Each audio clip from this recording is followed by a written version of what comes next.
Hey everybody, what's up and welcome back to today's video guys. And today guys, I'm going to be showing you how to add production partners to your store on Etsy.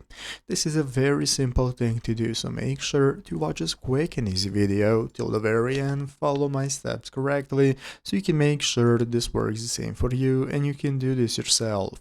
But yeah guys, let's get straight into it. So the first thing we want to do is to go ahead and open up the official Etsy website right here, etsy.com, if you have not already. So after opening it up, this is going to be the main page you're greeted by. From this home page, we can get started with logging into our account. In the upper right corner, you can go and log in. If you do not already have an account, you can just go and sign up for one. So after logging in, this is going to be the main page you're greeted by. And from here, we can get started with accessing the shop manager. In the upper right corner, that's going to enable you to go and set up your store if you have not already. But if you already have one, it's going to enable you to access your store settings. And this is where we can get started. So as you can see right here in the official Etsy Help Center, we have an article on working with production partners on Etsy. So here we have some options on why to work with them, what kind of production partners you can use, and so on, and how to remove or edit a production partner from your listings. So basically guys, we can go and follow several ways. As you can see right here, you can go to the listings page that is going to go ahead and be available in your shop manager,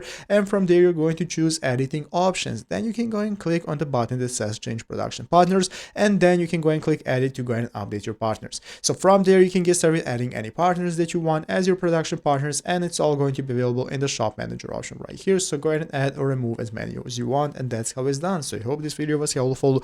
If it was, make sure to leave a like, subscribe to the channel. Thanks for watching, take care, and bye.